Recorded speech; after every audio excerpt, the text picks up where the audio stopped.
Dalam rangka pelaksanaan tahapan daftar pemilih tambahan, KPU Kabupaten Trenggalek menggelar rapat evaluasi daftar pemilih tambahan DPTB bersama stakeholder dan sosialisasi layanan pindah memilih pada pemilu tahun 2024. Acara yang diselenggarakan pada Selasa 5 Desember tahun 2023 di Hotel Hayam Wuruk tersebut dihadiri oleh Sekretaris Daerah Kabupaten Trenggalek, Forkopimda, Bawaslu, Rutan Kelas 2B, Kepala OPD, Organisasi Wanita, Organisasi Masyarakat, Perguruan Tinggi, Media, Influencer, dan PPK Kabupaten Trenggalek.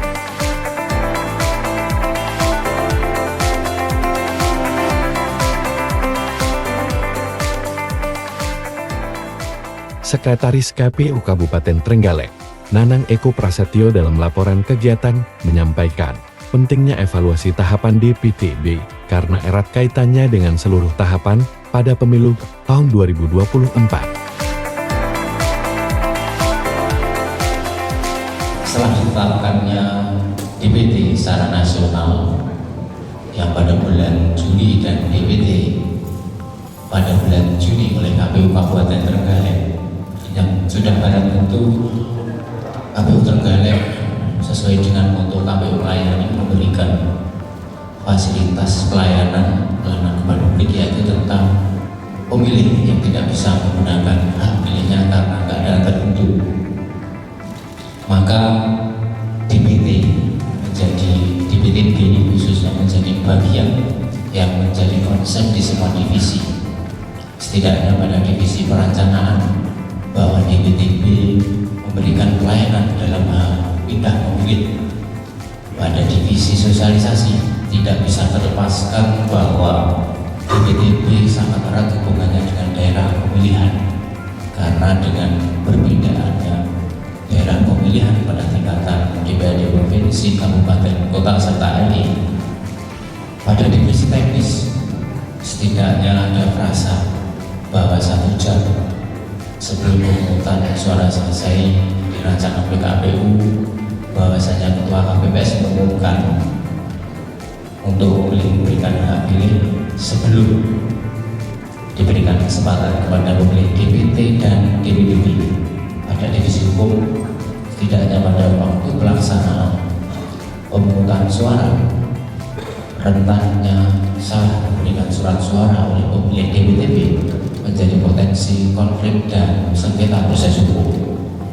Maka kiranya sangat penting dilakukan evaluasi dan sosialisasi pindah memilih.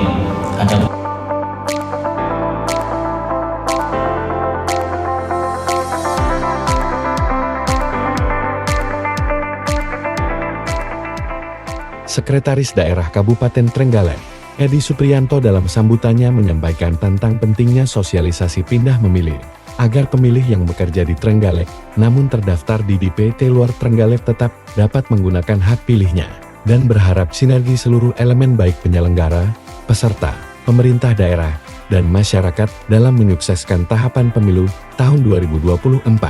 Daftar pemilih tambahan DPT bersama stakeholder dan sosialisasi layanan pindah memilih. Jadi di kita banyak PNS yang bekerja di Kabupaten Trenggalek itu yang tidak berdomisili di Trenggalek. Jadi beliau ada yang dari Seragen, ada yang dari Jawa Tengah, dari Cilacap dan sebagainya. Dilalah kesana kalau tanggal 14 Februari pas Valentine Day itu ya orang hari libur, orang hari Minggu, tidak hari Sabtu, tapi hari Rebu. Lek arep kundur ya nanggung jauh begitu. Nah, sehingga beliau lebih bisa memilih menggunakan hak pilihnya di Kabupaten Trenggalek. Ini nanti yang tidak hilang hak pilihnya di sana nanti terdaftar, di sini tidak terdaftar, atau justru sebaliknya di sana tidak terdaftar, di sini tidak terdaftar. Sukses pemilu tidak melulu hanya ditentukan oleh kerjanya penyelenggara pemilu. Ya, penyelenggara pemilu ada KPU, ada Bawaslu, ada Badan Kehormatan Penyelenggara Pemilu. Namun lebih dari itu, 3 komponen yang lainnya, pemerintah juga memiliki peran yang luar biasa juga. Kemudian peserta pemilu ya, peserta pemilu, baik itu partai politik, calon legislatif, kemudian calon presiden dan wakil presiden sebagai apa namanya, sebagai peserta pemilu. Nah, mudah-mudahan pelaksanaan nanti berjalan dengan baik. Yang keempat adalah masyarakat. Nah, ini masyarakat kita pandaikan, kita pinterkan, kita pahamkan bagaimana sih, karena memang kualitas pelaksanaan pemilu nanti berbeda dengan tahun periode yang lalu. Jadi nanti setelah pemilu ada pilkada. Dan tentunya kepada pelaksana atau penyelenggara pemilu PPK ini nanti juga bersambut terus sampai dengan pilkada. Mudah-mudahan kita tetap sehat, bisa mendampingi pelaksanaan pemilu tahun 2024 ini dengan aman, tertib, dan lancar.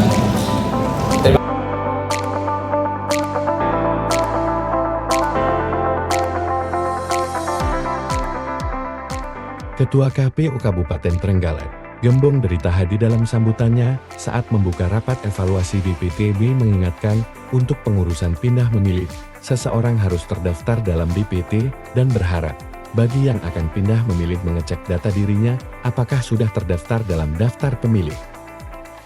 Makanya hari ini saya ingin dari terutama pejabat-pejabat yang ada di Trenggalek ini mengecek apakah di daerah asalnya sudah terdaftar, karena DPTB itu syaratnya masuk dalam daftar pemilih tetap. Nah, ini yang harus kita garis bawahi, dan hari ini mohon kami undang juga ada media untuk menyampaikan itu. Biasanya jauh-jauh ini tidak penting baginya, tidak penting. Tapi nanti mendekati itu ada nuansa beda baru. Wah, aku sudah terdaftar gitu. Sehingga saya kira ini lebih ke fokus kepada Bapak Ibu sekalian dari para pejabat, kepala UPD, dari Forkopimda, dari lembaga, dimohon untuk mengecek apakah sudah masuk dalam daftar pemilih. Langsung saja kami silakan Pak Suripto untuk 30 menit ke depan. Mohon izin nanti saya izin mengingatkan untuk menitannya. Terima kasih. Tapi setidak-tidaknya saya punya pengalaman selama 16 tahun. Salah satunya termasuk mengurusi tentang DPT, DPS, DPTB. Itu punya pengalaman tentang sebagai entry point, karena kalau hanya ngomong tentang DPTB 2 kalimat selesai. DPTB itu kan sebenarnya daftar pemilih tambahan. Apa itu daftar pemilih tambahan? Orang yang tidak masuk, orang yang sudah masuk di dalam DPT, tetapi karena suatu hal dia tidak bisa menggunakan hak pilihnya di TPS asal, sehingga dia karena pekerjaan, karena tugas, karena sesuatu hal dia harus pindah. Pemilu pada dasarnya adalah satu amanat undang-undang yang mana di dalam Undang-Undang Dasar 1945 itu disebutkan Indonesia itu adalah negara demokrasi. Jadi setiap negara yang demokrasi memilih paham demokrasi itu pasti menyelenggarakan pemilu. Tetapi tidak setiap pemilu itu bisa berjalan demokratis. Maka ciri demokrasi itu adalah dari rakyat, oleh rakyat, dan untuk rakyat. Nah, sehingga pemilu ini bagian dari upaya untuk meneguhkan kedaulatan itu. Pemilu 2019 dan pemilu 2024 itu nanti akan serentak. Karena apa?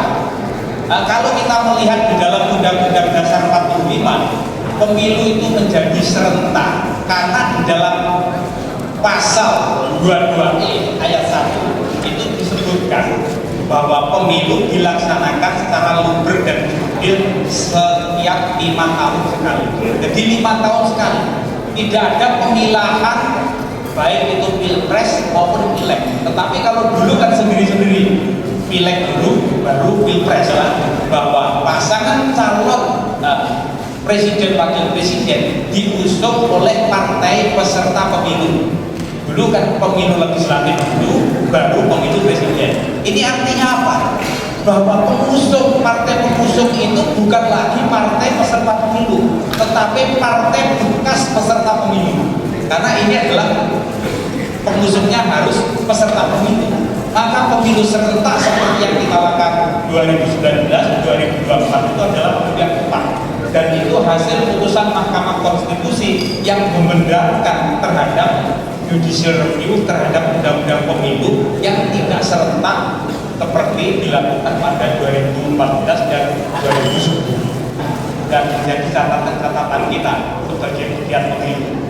Nah, kompleksitas pemilu yang begitu rumit itu, maka pemilu itu harus ditransformasikan menjadi 4 hal.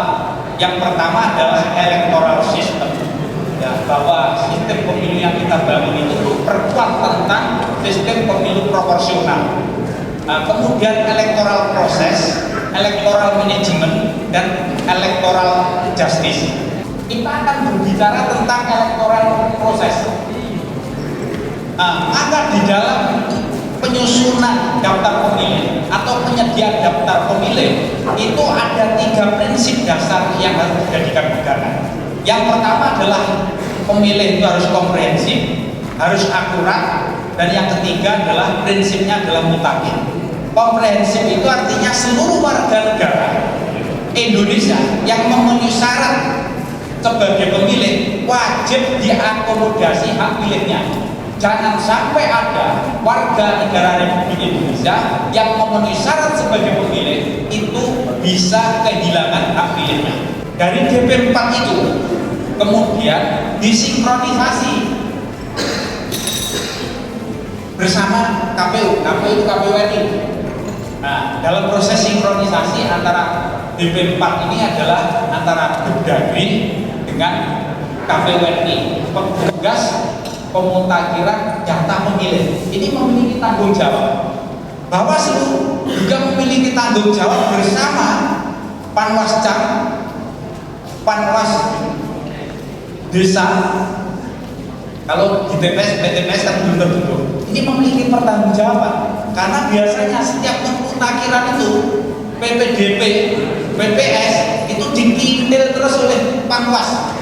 Maksudnya ketika terjadi sesuatu yang tidak memenuhi syarat masuk kan sudah terdeteksi seharusnya, tetapi biasanya terdeteksinya baru belakangan karena sering kali saya melihat tugas yang dilakukan itu tidak pengawasan yang ya, hanya minta data yang sering terjadi, dan data itu seperti dibengoi saya, data itu rekomendasikan tidak memenuhi syarat, tapi setelahnya padahal setiap saat ketika menemukan saat itu juga seharusnya bisa dieksekusi karena pengawasan melekat dari setiap tahapan dan setiap level itu lalu minta data dan juga dilaporkan. Nah, maka kerja-kerja ini ketika itu berjalan secara bersama-sama untuk mengaktifikasi yang seringkali terjadi itu adalah temuan terhadap tidak memenuhi syaratnya masuk dalam daftar pemilih sementara maupun DPSHP. Tetapi data yang belum masuk itu jarang ditemukan karena basis datanya kan memang minta dari penyelenggara. Demikian juga ibu-ibu dari Bayangkari, dari Persit, dari ormas-ormas yang lain ataupun dari SKPD, OPD yang ada, tidak menutup kemungkinan bahwa banyak sekali pegawai-pegawai karyawan yang bekerja di Trenggalek ini, tetapi beliau-beliau bukan asli orang Trenggalek. Dan kami juga meyakini bahwa banyak di antara yang sedikit mungkin masih banyak yang belum mengetahui terkait dengan bagaimana mekanisme pada hari H nanti seandainya Bapak Ibu ini menggunakan hak pilihnya tidak di TPS di mana beliau-beliau terdaftar. Maka dalam kesempatan yang tidak panjang ini izin kami untuk menyampaikan beberapa hal yang kita mulai dulu dari bahwa kita memiliki dasar hukum. Kalau tadi disampaikan oleh Pak Rektor bahwa legal standingnya KPU dalam membuat regulasi itu memang tidak melalui mekanisme peraturan pemerintah, tetapi langsung memiliki hak prerogatif untuk membuat peraturan KPU. Pertanyaannya mungkin sama dengan yang disampaikan Pak Rektor tadi. Dari Juni menuju ke Februari 2024 ini masih terdapat sekitar rentang 8 bulan untuk kemudian bagaimana data itu bisa dikatakan mutakhir ketika ada rentang waktu 8 bulan. Untuk itu melalui mekanisme DPTB ini salah satunya kita menjawab terkait dengan dinamika ataupun juga pergerakan data-data yang ada setelah DPT itu kita tetapkan. DPTB sebagaimana yang disampaikan juga di awal oleh narasumber yang pertama tadi, bahwa kuncinya DPTB itu adalah bahwa orang yang bersangkutan harus sudah terdaftar di DPT. Jika ada orang yang setelah memenuhi syarat sebagai pemilih tetapi kemudian dia tidak terdaftar di dalam DPT, maka belum ada satu mekanisme pun yang kami dapatkan yang bisa mengakomodir terkait dengan perpindahan orang itu dalam memilih. Maka syarat utama orang bisa melakukan pindah memilih itu, satu, dia harus sudah terdaftar di DPT. Kalau dia sudah terdaftar di DPT dalam kondisi tertentu yang sudah dibenarkan secara regulasi, maka dia akan pindah kemanapun boleh nantinya. Nah, namun ada juga klausul bahwa ketika belum terdaftar di DPT, belum tentu orang itu akan hilang hak pilihnya ketika dia sudah memiliki KTP elektronik. Tetapi ada batasan-batasan bagaimana hak itu nantinya digunakan. Undang-Undang 7 2017 ataupun juga di PKPU 7 2022 bahwa aturan dalam pengurusan daftar pemilih tambahan itu adalah H-30 untuk 9 kategori. 9 kategori itu apa? 1. Bertugas di tempat lain pada saat hari pemungutan suara. Yang kedua, menjalani rawat inap sekaligus bagi pendamping yang mendampingi si sakit di rumah sakit. Yang ketiga, tertimpa bencana alam. Alhamdulillah semoga di Trenggalek tidak ada. 4. Menjadi tahanan rutan atau lapas, atau menjadi terpidana atau menjalani hukuman penjara ataupun kurungan. Ini anak buahnya Pak Sanita. Kemudian yang kelima, penyandang disabilitas yang dirawat di panti sosial atau panti rehabilitasi. Kami tentu akan bekerja sama dengan dinas sosial ataupun juga yayasan-yayasan yang menaungi terkait dengan difabel ataupun disabilitas ini nanti. Kemudian yang keenam, menjalani rehabilitasi narkoba. Yang ketujuh, bekerja di luar domisili. Yang kedelapan, menjalani tugas belajar atau menempuh pendidikan menengah atau tinggi bagi mahasiswa. Dan yang kesembilan adalah pindah domisili. Tahun 2019, Mahkamah Konstitusi kemudian melakukan mengeluarkan putusan bahwa ada 4 kategori dalam kondisi khusus yang boleh untuk mengurus pindah memilih itu di H-7. Di luar 4 kategori ini tidak boleh.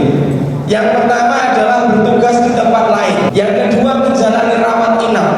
Kalau di awal di 9 kategori yang di awal tadi adalah orang yang sakit beserta dengan pendampingnya. Kalau di H-7 ini hanya untuk yang sakit. Bagi yang mendampinginya tidak diperkenankan untuk melakukan pengurusan pindah memilih di H-7. Yang ketiga adalah tertimpa bencana, dan yang keempat menjadi tahanan rutan atau lapas. Nah, Bapak Ibu, bahwa terkait dengan syarat dan ketentuan yang kami sampaikan itu ternyata masih harus diikuti dengan beberapa mekanisme yang lain, yaitu setiap kategori tertentu yang diperkenankan secara regulasi tadi harus diikuti, dihadirkan data bukti dukungnya. Yang pertama, ketika dia harus menjalankan tugas di tempat lain pada saat hari pemungutan suara, maka yang dipersyaratkan adalah surat tugas yang ditandatangani oleh pimpinan instansi atau perusahaan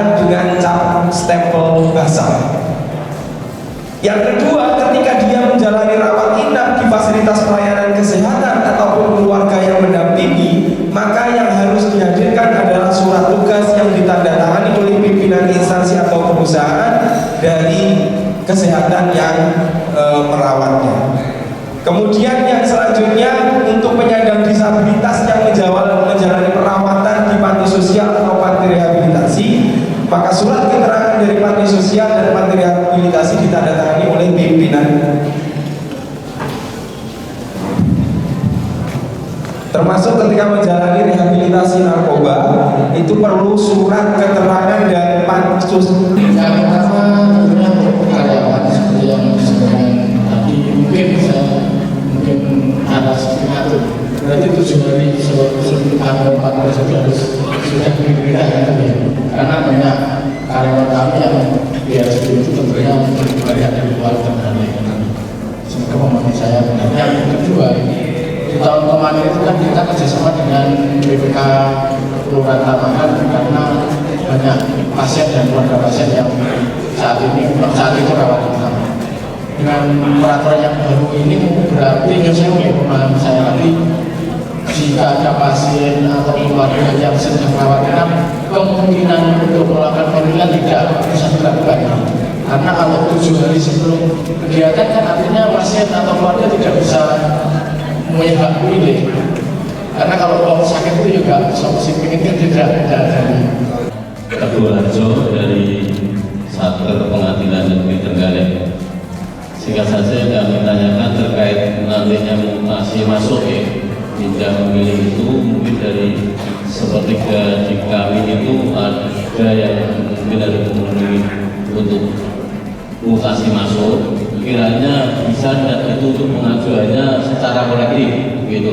Jadi mungkin dikhawatirkan nanti kesibukan dan satu hal lainnya dari kami beliau-beliaunya itu menawarkan pengajuan kolektif ke KPU ataupun ke BPK dimaksud. Terima kasih. Saya Fauzia dari KSB Jakarta Marlimo. Ada 2 pertanyaan Bapak yang mau saya tanyakan terkait DPTB. Apakah di satu TPS itu ada batasan jumlah DPTB? Jika ada, batas maksimalnya berapa dan prosedurnya bagaimana? Seperti itu, Pak.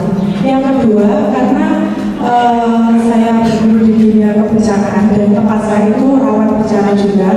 Tadi disebutkan di situ bisa pindah memilih ketika ada terkena bencana. Jika terjadi nauzubillah seperti tahun kemarin bencana banjir atau tsunami terjadi ketika H-5 misalnya. Nah, di situ kan otomatis TPS semua tidak bisa berfungsi. Bagaimana Bapak itu caranya untuk mengatasi hal tersebut? Karena ada durasi waktu yang sangat panjang, akhirnya tinggal 318. Sedangkan isi tubuh kita sekarang 415, dan ini kayaknya 1 bulan atau kisaran 1,5 bulan lagi akan ada tambah 30, atau di sekitar 630 plus 450 lah. Nah, ini kalau kita kalkulasi, kondisi kemarin kita ada dari Bawaslu, informasinya Bawaslu provinsi juga akan turun. Alhamdulillah. Mungkin ada atensi atau seperti apa saya tidak paham, karena Bawaslu kemarin permintaan dari Bawaslu provinsi untuk datang ke hutan, mungkin mau mengecek masuk data ini, karena data dari sekian ratus orang, dari 600 orang yang masuk ke sekian ada setengah yang kekurangan. Terus pertanyaannya, ketika kekurangan sekitar 300 orang ini, apakah persyaratan yang disyaratkan di KPU tadi terkait dengan fotokopi KTP dan KK sama surat pernyataan dari Nancy? Kalau surat pernyataan masih ada. Kalau KTP dan KK ini yang masih dapat, apakah ada opsi lain? Jadi kita kemarin sudah pernah koordinasi dengan Bawaslu terkait dengan pendeteksian NK. Ini kan datanya sudah ada. Maksud saya, apakah itu tidak bisa pakai, apa memang harus menggunakan KTP?